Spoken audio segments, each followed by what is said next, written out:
esa madre. No he estado haciendo que cuando no sé cómo se pone. Mi mamá me mandó una hielera con guisos congelados, yo sabía igual el todo. Que me mandó eso ayer mejor ni comí eso. Ya valió, güey. No, hay tarde. Entonces, pues, bueno, voy a empezar con la clase. La clase del día de hoy, pues, módulo, es pues, la intervención cardiopulmonar en el paciente ventilado con presión positiva.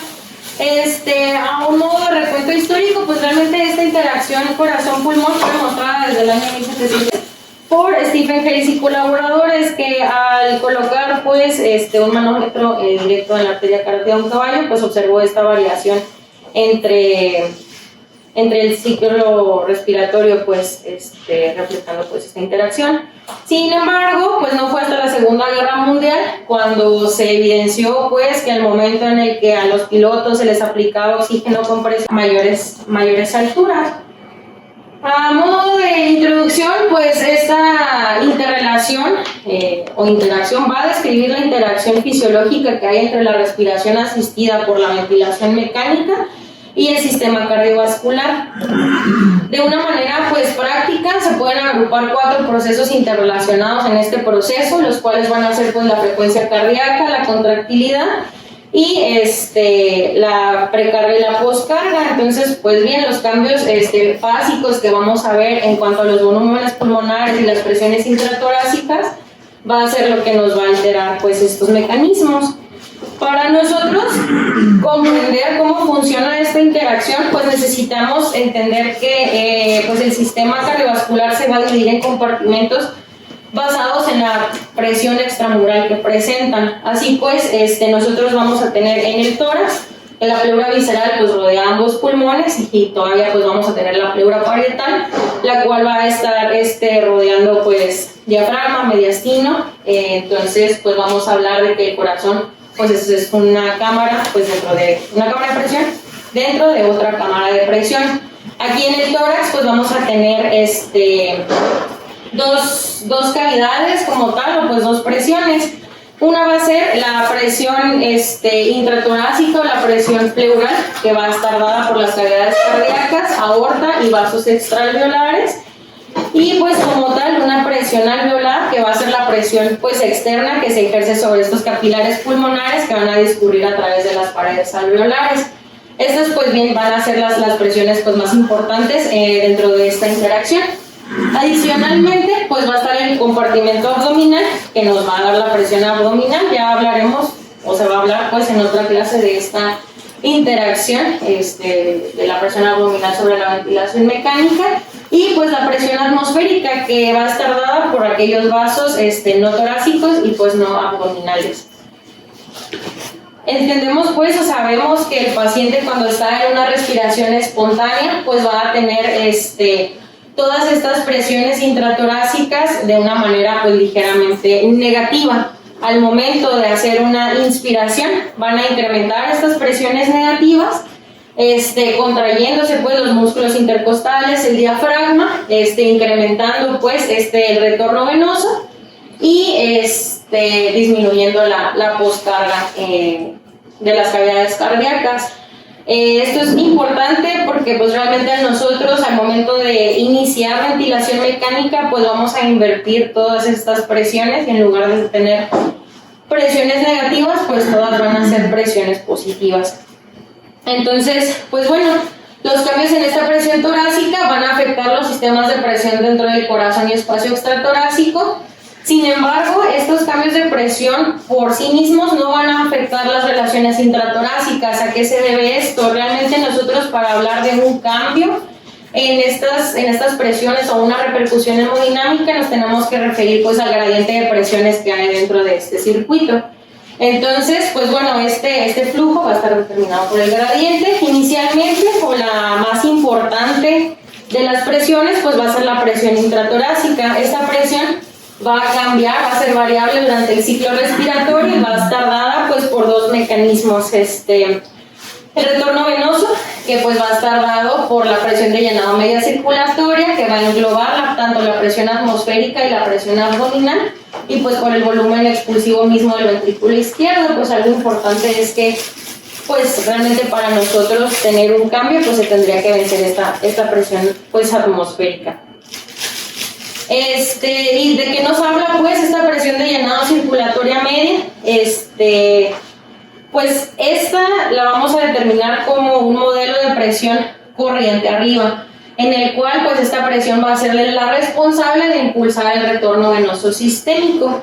Esta presión pues se describe que puede obtenerse operativamente cuando el corazón pues se detiene de manera abrupta y todas las presiones pues se igualan en toda la circulación. Realmente estamos hablando de una presión de 7 a 10 milímetros de mercurio de manera pues natural. Esta va a ser menor que la presión capilar, sin embargo mayor que la presión en la aurícula derecha y encontrándole de una manera pues fisiológico normal en el sistema venoso, pues correspondería a las venas postcapilares. ¿Cuál es la importancia nosotros de hablar pues del contenido venoso en este modelo?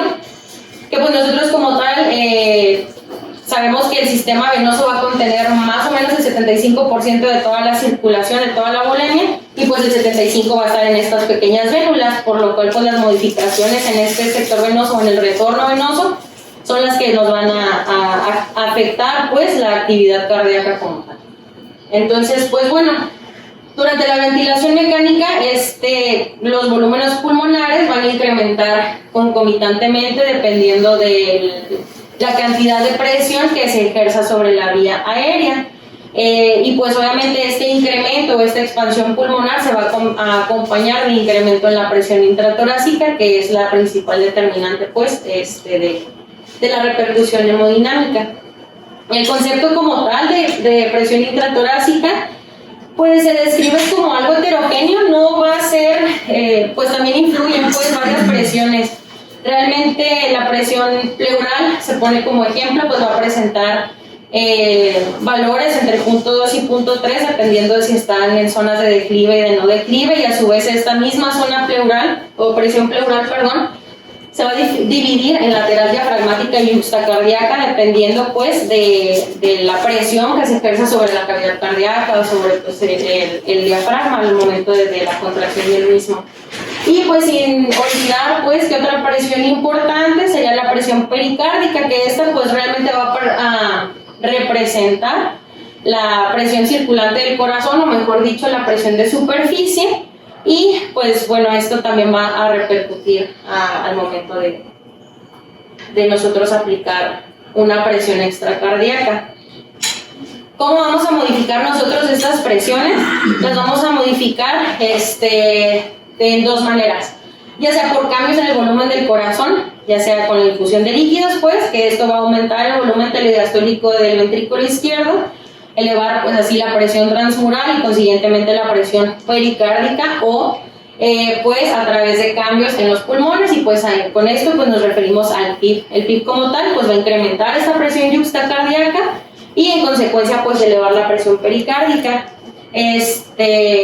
Entonces pues bueno, esto va a depender, esta restricción ventricular, dependiendo de cuál sea el mecanismo que predomine. Si nosotros pues tenemos un alto volumen cardíaco, la restricción que va a predominar pues va a ser la restricción externa, y pues si nosotros aplicamos altos volúmenes o incremento de la presión intratorácica, pues va a ser la restricción pulmonar la que predomina en este caso.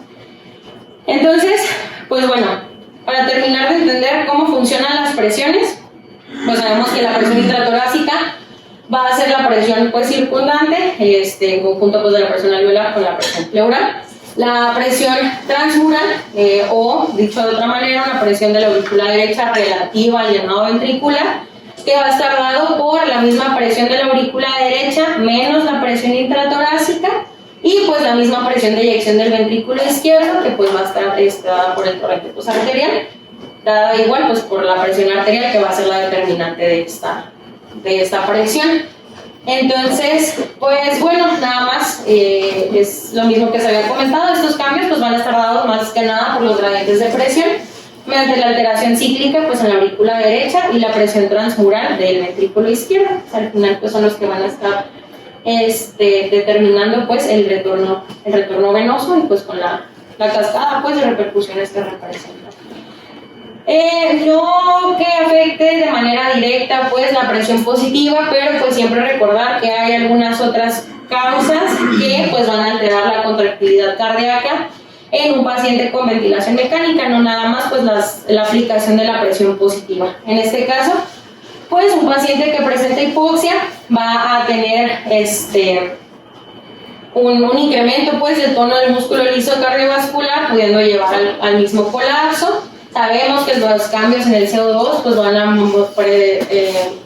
presentar pues ya sea vasodilatación o vasoconstricción, y pues si juntamos pues la hipoxia con acidosis, pues el incremento de las resistencias vasculares pulmonares, y pues obviamente la hiperinflación, que es de lo que pues vamos a estar hablando, que esto va a incrementar la resistencia vascular pulmonar con una consiguiente compresión del ventrículo derecho, y como veremos más adelante, pues por esto de la interdependencia ventricular, pues afectando la circulación sistémica.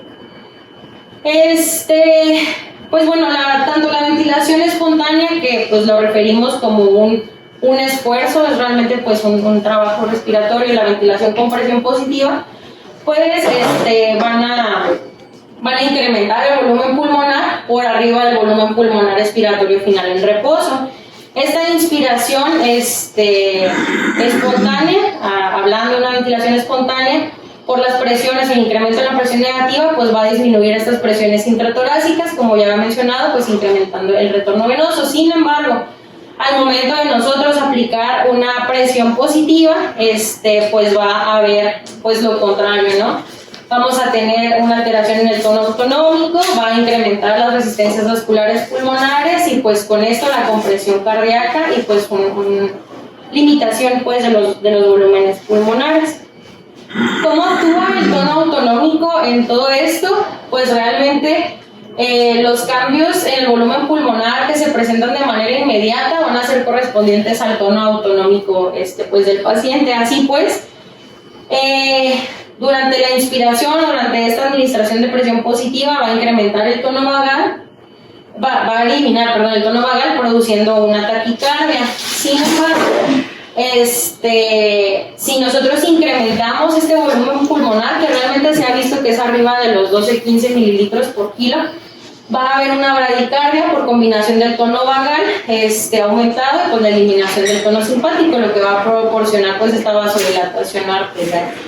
Y pues recordar también que pues van a actuar factores humorales. Si nosotros tenemos a un paciente con ventilación mecánica pues con presión positiva, va a disminuir el estiramiento de esta aurícula derecha, y pues nos va a traducir o se va a interpretar pues como una cavidad pues que carece de volumen. Entonces pues van a actuar estos factores humorales también. Entonces pues bueno, realmente pues esto es a grosso modo, que lo vamos a ir desglosando por cavidades, lo que ocurre durante la administración de presión positiva. Ante la ventilación mecánica, si nosotros administramos la ventilación positiva, pues tenemos que va a haber una compresión de estos vasos pulmonares, va a haber una disminución del retorno venoso, va a incrementar la precarga, y la poscarga pues la va a disminuir, y pues con esto va a haber pues esta repercusión pues hemodinámica, que realmente pues no se ve cuando uno presenta una ventilación espontánea. Entonces pues bueno, la principal determinante en esta presión pues va a ser la resistencia vascular pulmonar. Sabemos que pues nosotros al modificar el volumen pulmonar van a cambiar estas resistencias dependiendo de la presión que se administre. Así pues, si nosotros tenemos un paciente en el cual lo estamos hiperinflando, por así decirlo, vamos a originar incrementos importantes en las resistencias vasculares pulmonares, y pues con esto vamos a inducir un colapso cardiovascular. Esto pues va a condicionar esta misma hiperinflación, un incremento en las presiones intratorácicas, que nos van a traducir en un incremento en la poscarga del ventrículo derecho. Obviamente esto va a hacer que disminuya el volumen latido del ventrículo derecho, se dilate, y pues haya una disminución del retorno venoso. Aquí es como un punto como crítico, por así decirlo, en el cual si no se toman como medidas terapéuticas, pues el mismo sistema va a presentar incrementar pues este tono vasomotor, induciendo la isquemia y pues consiguientemente el infarto de la pared libre del ventrículo derecho, manifestado pues por un corte pulmonar o por una insuficiencia cardíaca. Entonces, bueno, ya mencionamos, la ventilación pues va a lograr reducir las resistencias vasculares pulmonares, revirtiendo la vasoconstricción hipóxica. Esta vasoconstricción hipóxica pues se presenta cuando uno tiene una presión arterial de oxígeno pues por debajo de los 60 milímetros de mercurio. Y cómo la ventilación nos va a ayudar a revertir este mecanismo, pues se refiere que son principalmente 4 mecanismos los cuales van a disminuir pues el tono vasomotor pulmonar. Obviamente pues en condiciones de una adecuada ventilación, pues esta vasoconstricción hipóxica va a ceder. Al momento de nosotros tener un reclutamiento de unidades alveolares colapsadas, vamos a incrementar esta oxigenación alveolar y pues por el mismo incremento en esta ventilación alveolar va a haber una reversión en la acidosis respiratoria, que como ya mencionaba previamente, pues es un mismo mecanismo de colapso cardiovascular. Y pues obviamente el disminuir el trabajo respiratorio, como ya se había mencionado, que la ventilación espontánea pues es un trabajo como tal, pues va a haber una reducción del tono vasomotor. Esto pues ya se había mencionado que tenemos pues 2 presiones intratorácicas, la alveolar y la intersticial, dada pues obviamente la presión intratorácica y pues por la presión alveolar, que nos van a dar esta presión pues transmural.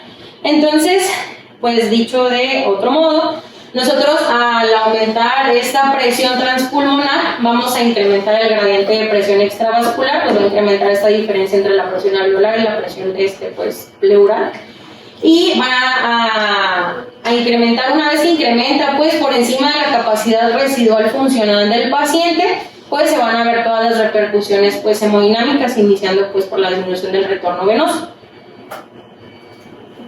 Entonces, pues no nada más los vasos alveolares como tal van a estar influidos por los cambios en esta presión transpulmonar, sino pues también los vasos extraalveolares. Hablando nosotros que pues al momento de tener esta hiperinsuflación pulmonar vamos a mantener permeables las vías aéreas, sin embargo, este mismo volumen va a ocasionar una compresión de los vasos alveolares. Y pues un mecanismo muy importante a mencionar pues sería la interdependencia ventricular. Cuando nosotros hablamos de interdependencia ventricular, pues hacemos referencia al efecto de llenado o al efecto de eyección que tiene un ventrículo sobre la función del otro ventrículo. Entonces, pues, esta interdependencia diastólica va a tener 2 componentes dentro de la ventilación mecánica. Una, pues una interacción en serie, cuando pues el aumento en esta presión pues transpulmonar al nosotros administrar un volumen corriente va a inducir el vaciado del lecho capilar pulmonar y con esto pues va a condicionar el aumento del volumen sistólico del ventrículo izquierdo. Y pues bueno, o la interacción ventricular directa, o como se conoce en paralelo, que a fin de cuentas pues es un desplazamiento del tabique interventricular, pues el pericardio realmente va a englobar todas las cavidades, no va a haber un pericardio para ventrículo derecho y ventrículo izquierdo, pues entonces pues de esto nos habla esta interacción ventricular directa. Entonces pues bueno, una vez que nosotros vamos a tener este incremento en el volumen diastólico por la disminución del retorno venoso, va a resultar en una menor dimensión del ventrículo izquierdo, obviamente pues por el desplazamiento del tabique interventricular hacia la izquierda, y pues también se podría condicionar en una situación pues a la inversa. Y pues bueno, ¿qué es lo que ocurre con este llenado? La ventilación nuevamente pues, va a reducir el retorno venoso, ocasionando la disminución del volumen del ventrículo derecho. Esto pues va a ocasionar que la distensibilidad diastólica incremente. Y pues bueno, en caso de que esta presión transpulmonar sea muy importante, pues vamos a observar una compresión cardíaca pues con el mismo colapso cardiovascular. Entonces, pues bueno, algo importante a mencionar, pues esta disminución que nosotros vamos a poner en la precarga al momento de nosotros aplicar, una presión positiva a la vía aérea, pues se puede confundir con una depresión miocárdica por este mismo incremento de las presiones transpulmonares, principalmente pues el incremento de la presión de la aurícula derecha, pues más allá de la presión atmosférica. Entonces, pues bueno, como ya he mencionado, cámara de presión dentro de otra cámara de presión, y realmente pues si nosotros nos fijamos, todo este concepto de interdependencia pues va a culminar en lo mismo. Si nosotros tenemos pues este mismo aumento del volumen, va a hacer que aumente esta presión de la aurícula derecha, que pues va a hacer que disminuya, obviamente por la misma interdependencia, el volumen sistólico del ventrículo izquierdo, y pues con esto una reducción gradual del gasto cardíaco, dependiendo pues obviamente de este gradiente de presión que nosotros administremos. Entonces, pues bueno, esto es algo que ya había mencionado, pues la presión arterial está influido pues para la presión arterial, y pues mejor lo explicamos con esto que viene siendo pues prácticamente lo mismo. Nada más pues un concepto adicional pues sería la capacidad vascular. Voy a retomar un poquito lo que mencioné de esta reserva del 75% en el volumen pues venoso que existe en el cuerpo humano como tal. Entonces pues vamos a tener aquí tres conceptos, de los cuales pues la capacidad vascular va a ser la más importante. Tenemos nosotros pues que la capacitancia, como ya habíamos mencionado previamente, va a ser la relación que tiene el volumen-presión de la vasculatura, y pues la distensibilidad, pues la tasa de cambio en el volumen a este cambio de distensión pues en la presión. Así pues, cuando nosotros tenemos una disminución de la capacitancia, vamos a incrementar en un volumen estresado. Nosotros como tal, la capacidad vascular o toda la volemia que tenemos la podemos dividir como en dos contenidos. Un volumen estresado, en el cual va a incrementar dependiendo de la presión transmural que nosotros tengamos, y el volumen no estresado, que básicamente pues es un volumen hemodinámicamente inactivo, que no va a tener una repercusión o no va a estar influido pues por presiones transpulmonares o intratorácicas. Entonces pues obviamente este volumen no va a incrementar la presión transmural. Una vez que yo tengo una disminución de la capacitancia de estos vasos, pues si nosotros lo graficamos como tal, va a haber un desplazamiento de mi curva hacia la izquierda, incrementando mi volumen estresado y pues disminuyendo como tal pues también mis distensibilidades. Entonces pues bueno, los factores que van a estar influidos en este volumen, que va a ser pues básicamente pues, la presión media de llenado, va a ser la disminución del volumen no estresado, obviamente con un incremento del volumen estresado, desplazando esta curva hacia la izquierda, disminuyendo mis distensibilidades, por la misma transferencia de sangre de la circulación pulmonar asistémica, por esta disminución de las capacitancias y distensibilidades, y pues obviamente pues también la presurización abdominal por el mismo descenso del diafragma al yo establecer pues mi presión positiva. Con la presión intraabdominal no me voy a meter mucho, pues nada más para comentar que se puede dividir pues también el abdomen en zonas vasculares, principalmente dos. Un compartimento extraabdominal que va a estar dado, pues se menciona corriente arriba, y el mismo compartimento abdominal pues que está corriente abajo. Entonces estos cambios en la presión intraabdominal van a influir pues en mi retorno venoso, dependiendo de cuál sea la presión que predomine en este evento. Pues si yo tengo una presión de la aurícula derecha mayor a mi presión abdominal, pues esto va a ocasionar un incremento de mis resistencias vasculares, y pues con un desplazamiento de la sangre desde un compartimento abdominal hacia arriba. Poniendo como ejemplo pues un paciente que esté hipervolémico, que va a tener pues este incremento de presión en la aurícula derecha. Al contrario de que si yo tuviera un paciente que tiene una presión de la aurícula derecha baja, ya sea por hipovolemia, que tenga citis o que tenga neumoperitoneo, pues va a ser el efecto contrario. Aquí va a predominar la presión intraabdominal sobre la presión de la aurícula derecha, entonces pues realmente va a haber un colapso de la vena cava y pues no va a haber un retorno venoso adecuado, y pues esto va a contribuir al colapso hemodinámico que pues ya tenemos influido por las presiones intratorácicas. Como tal, y retomando un poquito las áreas de West, aparte pues de la reducción en este retorno venoso dado por pues diferentes circunstancias, la ventilación mecánica pues al momento de nosotros aplicar presión positiva va a disminuir la eyección del ventrículo derecho por un incremento en esta descarga sistólica, consecuencia de este mismo presión o incremento pues en las presiones transpulmonares, que nuevamente pues va a estar dado ya por volumen corriente o por el mismo pico, dependiendo de lo que predomina en este entonces. Entonces, bien, también va a depender aquí de la presión que predomine. Nosotros pues si tenemos un predominio de las zonas 3 de West, en el cual pues vamos a tener una presión alveolar menor que una presión venosa como tal, pues va a haber una oposición pues a esta presión venosa y va a haber una disminución del retorno.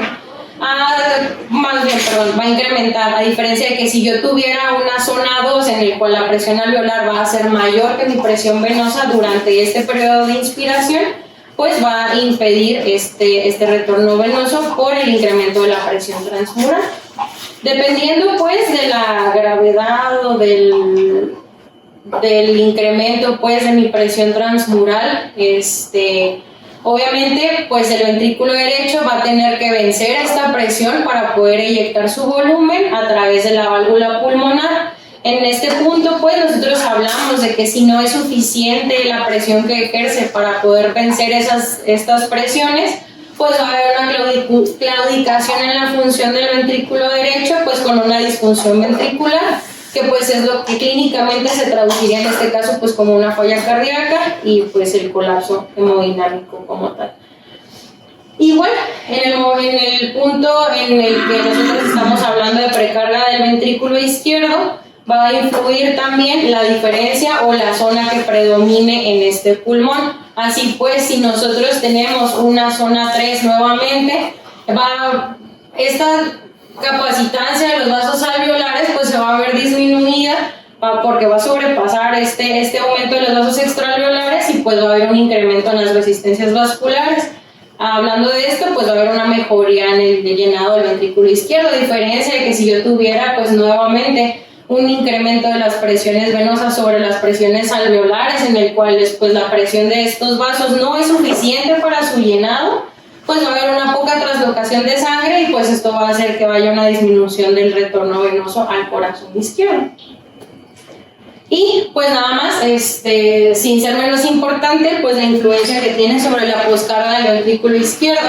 Si nosotros pues hablamos de esta poscarga, pues esta la vamos a definir como la tensión máxima que tiene la pared sistólica sobre el ventrículo izquierdo durante la sístole. Si nosotros lo traslocamos un poquito a la física y recordamos la ley de Laplace, pues vamos a tener que esta tensión máxima o esta poscarga del ventrículo izquierdo va a ser igual al producto máximo del volumen que nosotros estamos aplicando y pues de la presión transmural. Así pues, si nosotros tenemos un incremento en la presión transmural, pues va a haber una disminución como tal de estos volúmenes de eyección del ventrículo izquierdo, disminuyendo así pues esta poscarga. Al final de cuentas, si nosotros lo englobamos o lo reducimos, pues va a ser una disminución pues de estas resistencias, incremento de las resistencias con un descenso de este retorno venoso que nos va a conllevar pues a una cascada de disfunción inicialmente de ventrículo derecho por este incremento de la presión arterial diastólica y pues consecuencia de esta interdependencia ventricular pues la disfunción del ventrículo izquierdo. ¿Cuál es la repercusión clínica que tenemos nosotros pues sobre todos estos cambios de presiones y el colapso hemodinámico? Hay varias cuestiones que yo creo que pues ya nos hemos enfrentado a ellas en esta unidad. Pues obviamente si nosotros tenemos un paciente dependiente del ventilador que no logra ser destetado, en el cual nosotros pues estamos viendo que tiene unos datos de falla cardíaca, pues probablemente esta ventilación mecánica que nosotros estemos aplicando pues va a estar repercutiendo sobre el desempeño cardiovascular basal, a pesar de que el paciente pues previamente no haya tenido antecedente o no haya tenido una clínica de una falla cardíaca crónica. Esto pues inducido por la misma presión positiva sobre pues la pared torácica. Obviamente pues nosotros hablamos de que durante el momento de una desvinculación de la ventilación mecánica está definida como una prueba de esfuerzo cardiovascular. ¿Por qué? Porque vamos a hacer este switch pues de las presiones de una presión positiva a una presión negativa, en la cual pues obviamente va a estar incrementado el trabajo del mismo paciente. Entonces, pues bueno, en pacientes que tienen estos factores de riesgo, que tienen ya una disfunción cardiovascular previa y nosotros hacemos como que esta transición abrupta, por así decirlo, de estas presiones, pues podría presentar una isquemia relacionada con la pues, misma desvinculación mecánica, que pues obviamente, pues paradójicamente en este caso, ¿cómo se maneja? Pues aplicando presión positiva sobre la vía aérea. Mariana, Alexis, ¿te pueden poner el pie?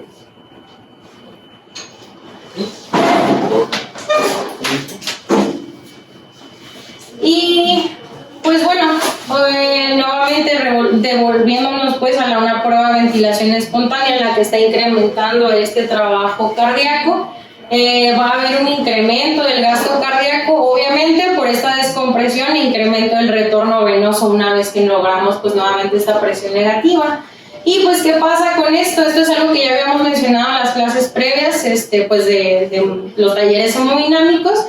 Estos pacientes generalmente que no logran desvincularse y que presentan pues este incremento súbito del gasto cardíaco, pues generalmente van a presentar una disminución en la saturación venosa de oxígeno previo al porcentaje pues que manejaban antes de esta prueba de ventilación. Y pues obviamente algo a mencionar pues es que en un paciente que presenta una hipervolemia relativa o que presenta un adecuado estado de volemia, va a presentar un menor riesgo de alteración al momento de tener retorno venoso en la ventilación mecánica. ¿Esto por qué? Pues porque va a tener pues una mayor reserva de volumen.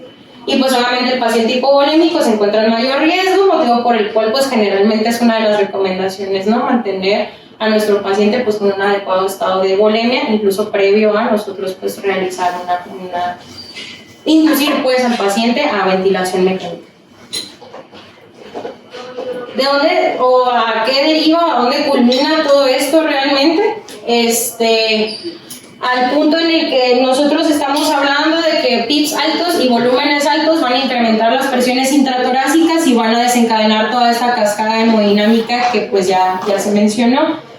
Si bien desde los años 70 se evidenció a través de pues, los experimentos que había hecho Webb y Tierney, en la cual pues se evidenciaron en ratitas lesiones pulmonares asociadas pues, a aplicación de volúmenes tidales altos, arriba de 15, arriba de 20. No fue hasta el año 2000, pues con el estudio pues, ARMA como tal, en el cual se evidenció pues la disminución de mortalidad al nosotros pues reducir estos volúmenes tidales.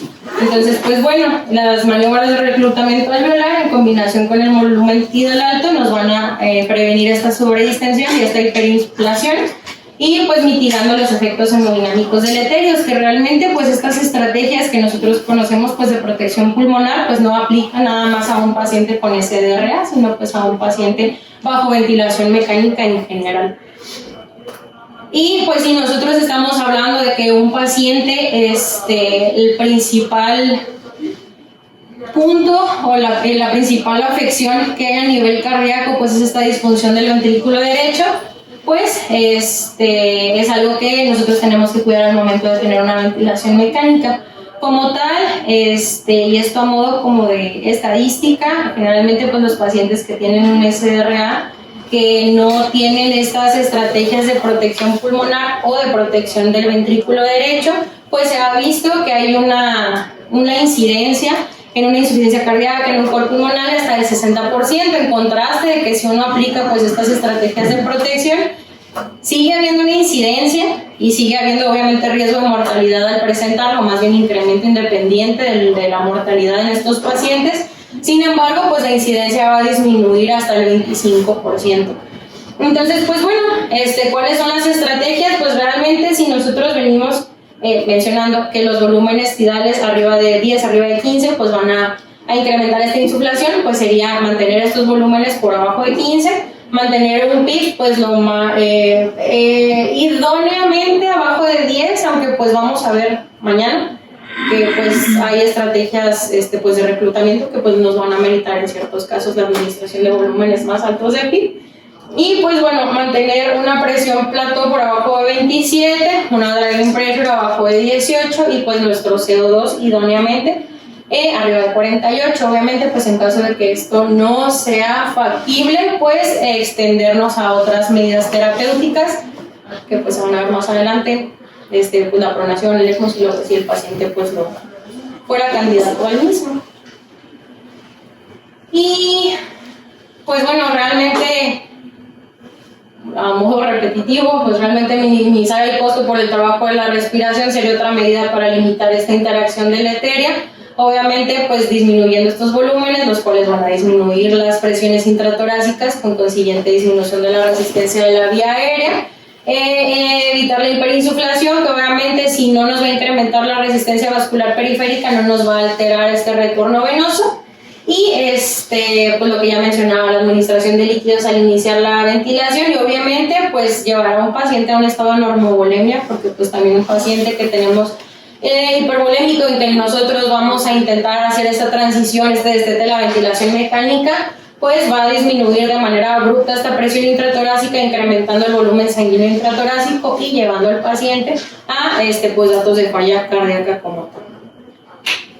Entonces, pues no sé si quedó claro, si no quedó claro, si me regreso, no sé, algún comentario. Bueno, yo quería comentar de que hay, bueno, de las aplicaciones que encontré pues este estudio del 2015 de Intensive Care, que hicieron un estudio que se me hizo interesante, porque en 30 pacientes que habían fallado a la extubación, les hicieron una prueba pues de levantamiento de piernas pasivo. Entonces, para ver si eran o no eran pacientes que pudieran ser precarga dependientes, ¿no?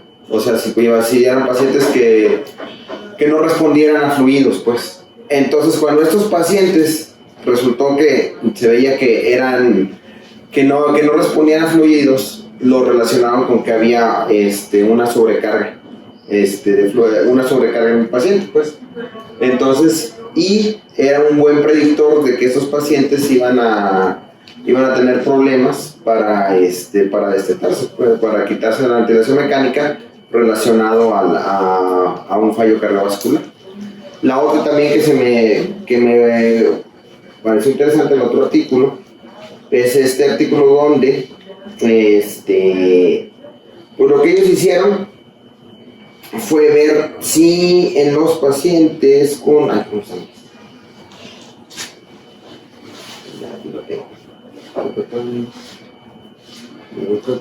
Ok. Midieron hacían durante el paciente que le estaban haciendo un test de ventilación espontánea, les medían la presión venosa central, y un incremento de más de 5 milímetros en la presión venosa central se relacionaba con una falla en la extubación.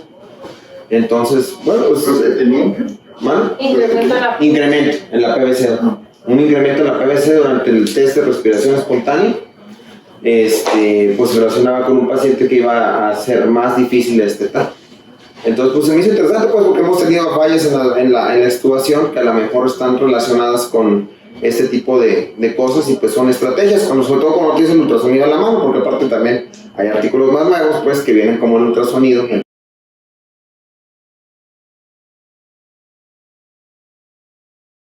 Ves el cambio de patrón de líneas A a B y pues puede parecerte un destete, pues un fracaso, ¿no? El destete.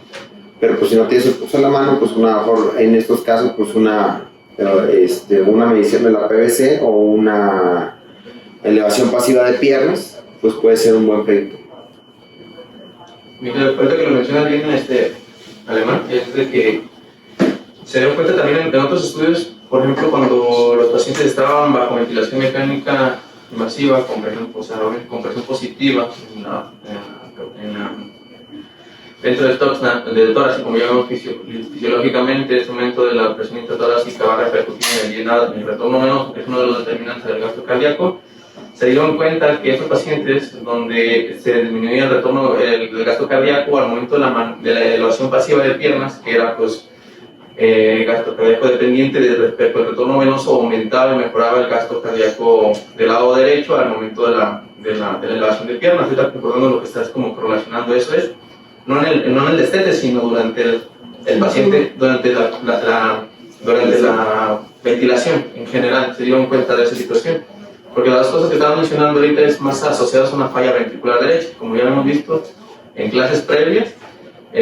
La cuestión de la PVC, incluso la PVC era normal en pacientes, o sea, que muchas personas tienen la PVC normal, y únicamente patológicamente la vas a encontrar cuando hay problemas ya obviamente cardíacos, estructuralmente, y sobre todo que no toleran casi ningún incremento de volumen.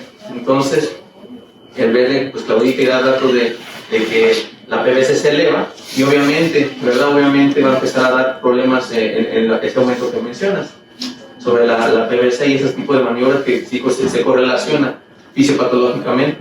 Ahora también tenemos que ver si realmente ese tipo de predictores a la práctica, ¿verdad? Resultan estadísticamente en desvinculaciones exitosas o no, porque a lo mejor uno al momento el aumento del agua transpulmonar, viendo el eco, el aumento de línea T, te desista de una desvinculación hasta no ocurrir que a lo mejor es o ver hasta dónde se aborda, qué tanto les va peor a los pacientes por retrasar desvinculaciones, donde eso a lo mejor no tenga personal, o sea que realmente son cambios también esperados de verlos.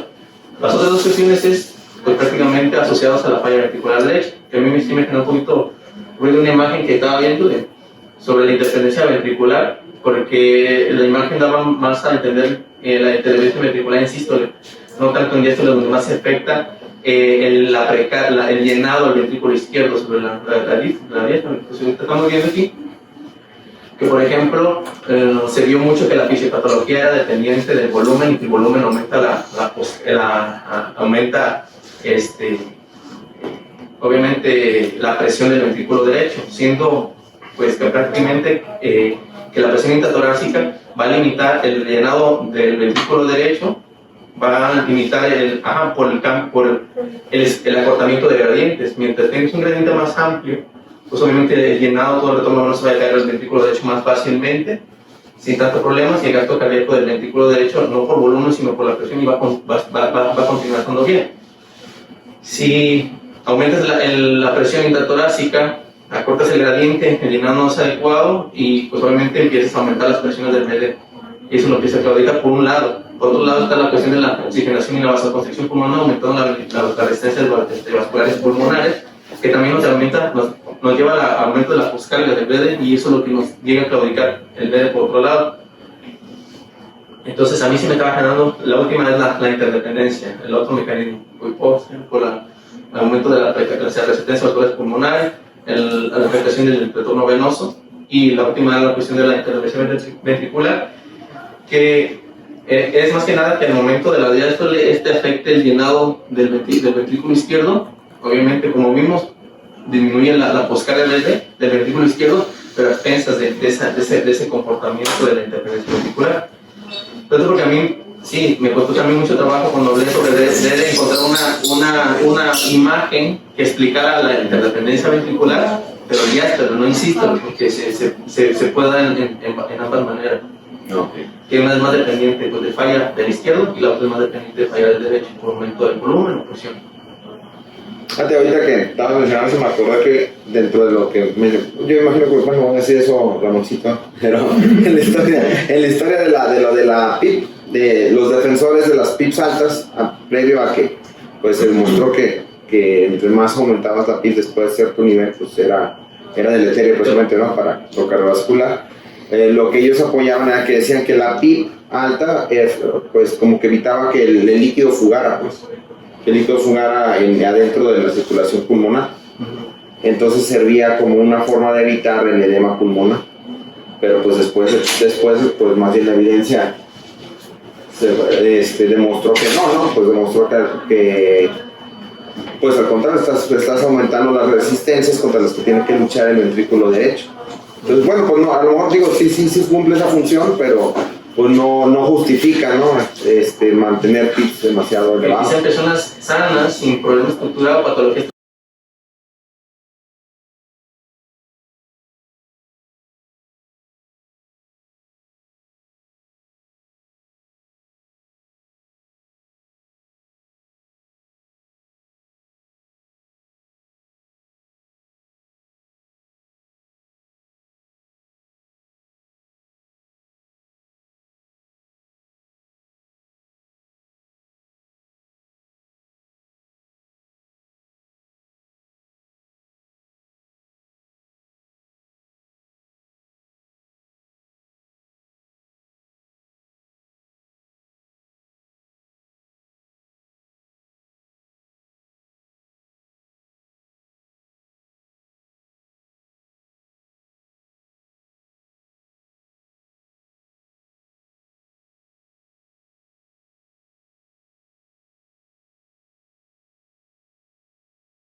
falla menor de 12, pues ya nos puede traducir esto.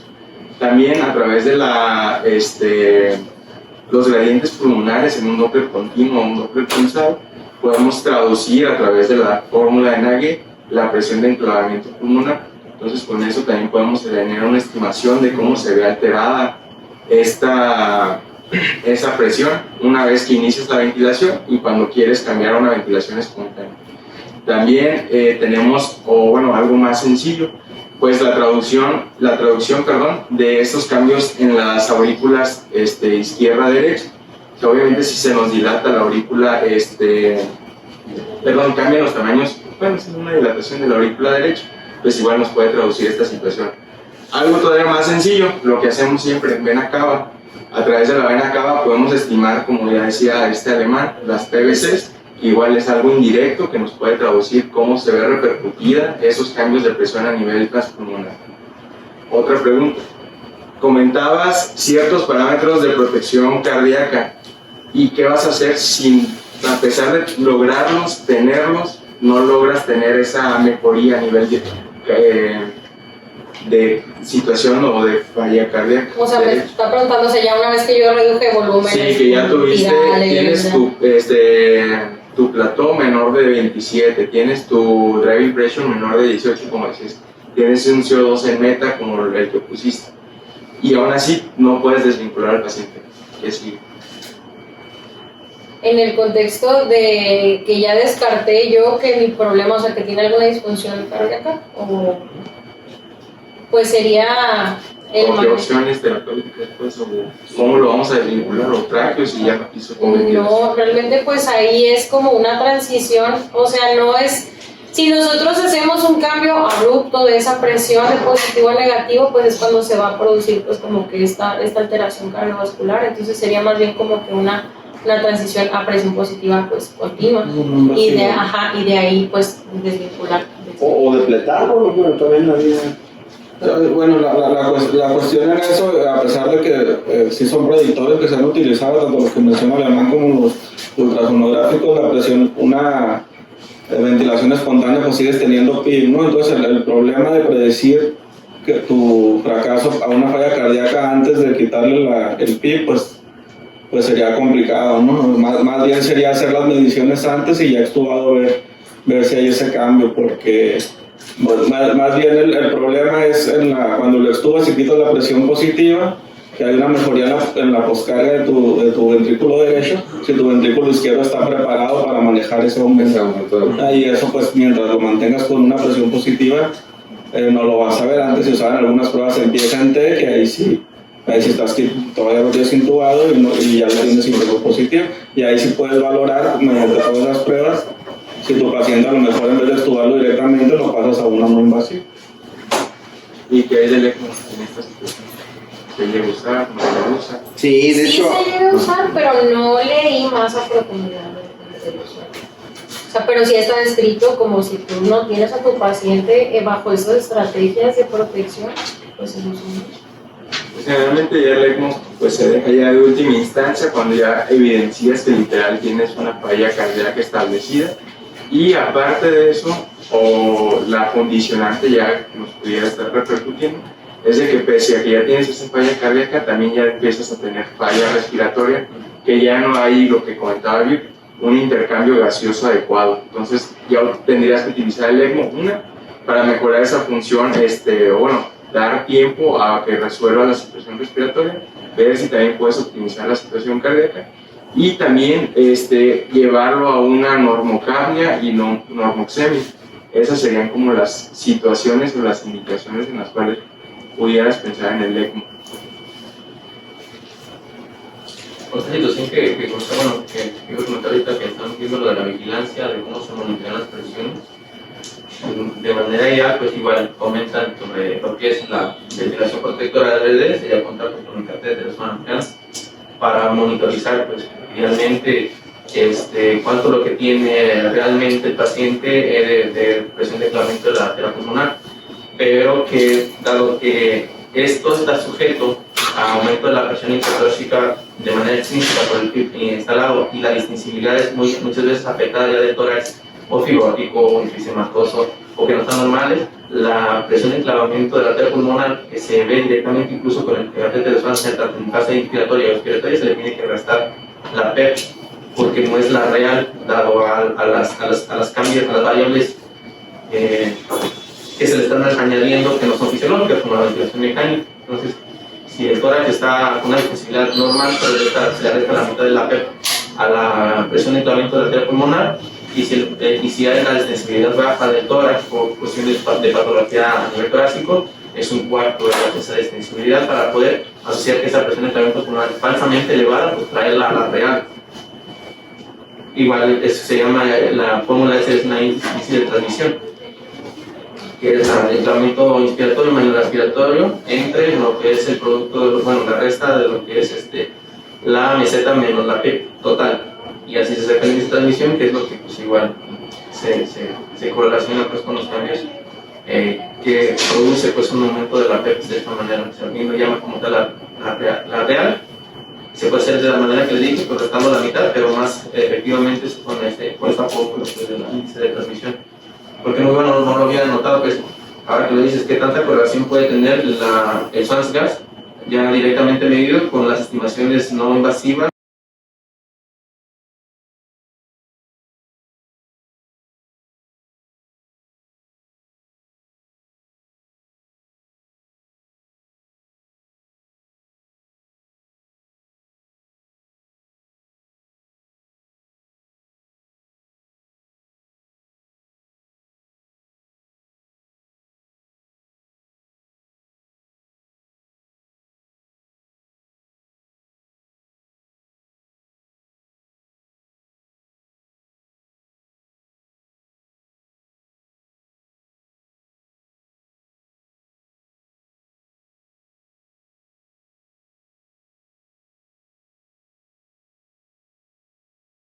De que se fuera líquido y todo esto. Pues, en la década de los 90, luego principio de la primera década de este siglo, Henry Bazant hizo un par de publicaciones en las que él dice que la aplicación de PIP y la administración de propranolol virtualmente son lo mismo, o sea, le toman función a los tipos. Entonces, tiene sentido, sí genera esto, pero solamente de forma sintomática. Entonces, si nosotros no tenemos líquido, pues tenemos una mejoría en la difusión de oxígeno, ¿no? Porque disminuimos, como decía Diana hace rato, gradiente alveolar arterial. Ahora, hace un par de días, hubo una publicación de Pinsky y Marini que dice, de forma muy corta, básicamente son dos páginas, en la que dice que nosotros tenemos insuficiencia respiratoria, tenemos hipoxemia, la sentimos por el pulsoxímetro y la estamos viendo, ¿no? La primera maniobra quizás sería subir fiebre. Responde o no responde. Responde parcial o muy levemente o incluso nada. Luego siguiente que hacemos es subir PIP. Quizás como una medida transitoria, como una medida inicial o lo que sea, está bien, pues. El problema es que luego no esperamos lo suficiente y terminamos subiendo demasiado PIP. Entonces, a la larga, los efectos deleterios de PIP son más que los efectos benéficos y nos la pasamos cazando con una mentalidad fija en un estudio del 2000 que dice, si yo tengo tanto de fiebre, tengo que poner tanto de PIP. Entonces yo le subo muchísimo el PIP y esa es toda mi meta, ¿no? Llegar a una pulsoximetría. En este sentido estamos siendo como un perro cazando un carro, pues, que nunca lo vamos a alcanzar. Y al contrario, porque estamos tratando fijamente de alcanzar una meta que es imposible. Porque no estamos viendo al paciente completo, estamos viendo una saturación, estamos viendo una oxigenación. Entonces, bueno, quizás tratar de limitarnos un poquito. Hay otra publicación de hace 2 años que se presentó en el Congreso Europeo de cuidados intensivos, en francés, que dice que tenemos que evaluar, no dice cada cuánto ni nada, pero dice que qué tanto nos sirve PIP, ¿no? Entonces lo que él propone es quitar el PIP. O sea, si no sé, tenemos el PIP en 10, en 15, bajarlo a 5 y ver si se pierde sensibilidad y si el paciente se desrecluta. Entonces, si lo pierde, pues sí lo necesitaba. Así de sencillo. Quizás, no sé, no es algo que se haya popularizado mucho ni nada de esto, pero bueno, parece otra estrategia más allá de lo que estamos acostumbrados a hacer, de que, bájale uno, cada 12, 24 horas, y vemos con calma, y todo este rollo. Pero bueno, la intención es esta, pues empezar a bajarlo, ¿no? Al ritmo que nosotros queramos o veamos, o se evalúen al paciente en específico, pero sí empezar a disminuirlo un poquito, porque, pues, ahora la otra parte, tenemos la disfunción del ventrículo derecho, la cual, pues, en la clase de ultrasonido se les decía, ¿no? Es el lado oscuro de la luna, el que no velamos, el que menos estamos acostumbrados a evaluar, y por ley de pérdida de masas, todo lo que sale del derecho tiene que salir del izquierdo.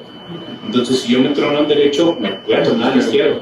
Definitivamente lo voy a hacer, pues. Entonces, vamos a hacer pruebas de pies anteros, a lo mejor vamos a hacer 0-0 de tipo de soporte, tenemos un montón de herramientas.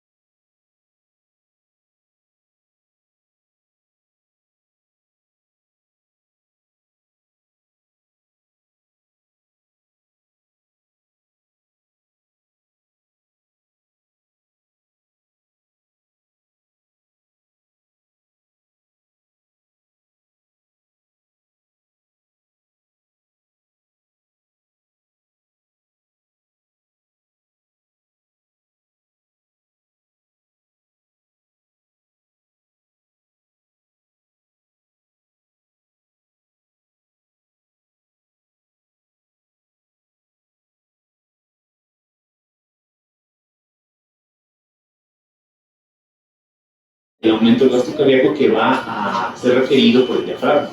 El diafragma, cuando yo estuve un paciente, pues, va a aumentar un gasto cardíaco más o menos del 5%, ¿no? Entonces, si yo compenso o voy compensando esto, le voy quitando sobrecarga al ventrículo derecho, probablemente va a ser más exitosa mi desvinculación. Pero hay muchas situaciones que yo debo tener en contexto. Quizás en alguna ocasión ustedes habrán enfrentado dentro de sus formaciones básicas, o incluso ahorita, a algún paciente que llegan y estaba muy hipoxémico, alguien le dio un montón de PIB, llegan ustedes y el paciente chocadísimo, empiezan a disminuir la presión positiva y el paciente se empieza a chocar, sí, mágicamente, pues. Entonces, ese es el ejemplo clásico de una interacción corazón-pulmón, que es el más evidente, pues. Quizás también aquel que ustedes llegan, le hacen besos, le miden PC, hacen un montón de maniobras y este paciente se encuentra en hipervolemia. ¿Por qué? Pues porque ya pasó el periodo en que yo lo tenía que reanimar de forma muy intensa. Entonces ahora ya sigue el periodo de estabilización y yo lo sigo reanimando de forma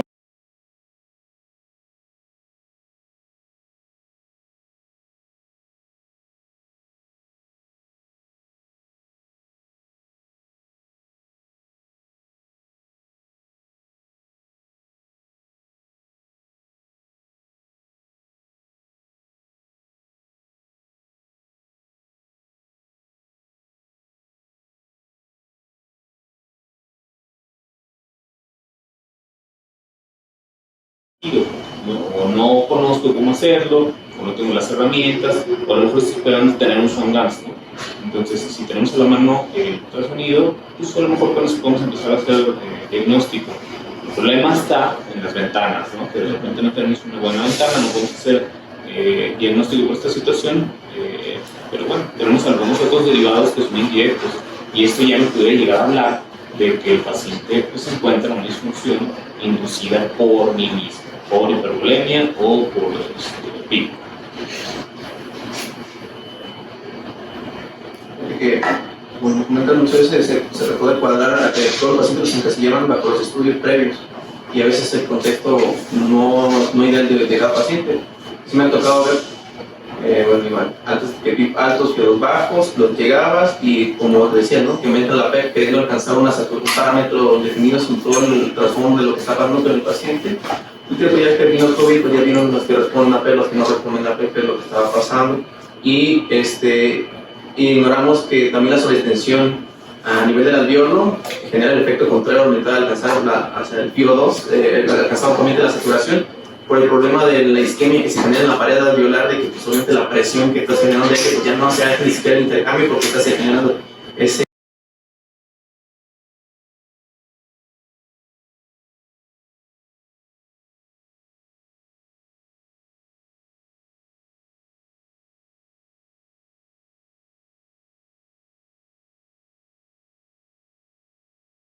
del paciente, sino que es un contexto diferente y muchas veces uno no quiere cuadrar a este tipo de manejo. O que nosotros inducimos un péndulo y que no tenemos herramientas para ver. O sea, a lo mejor el péndulo todo el mundo ha leído, pero nadie nos lo ha visto. Entonces es un mito. Y no, o sea, más allá de que los pulmones se inflen diferente, no lo ves. No tienes, no lo puedes conceptualizar en tu mente.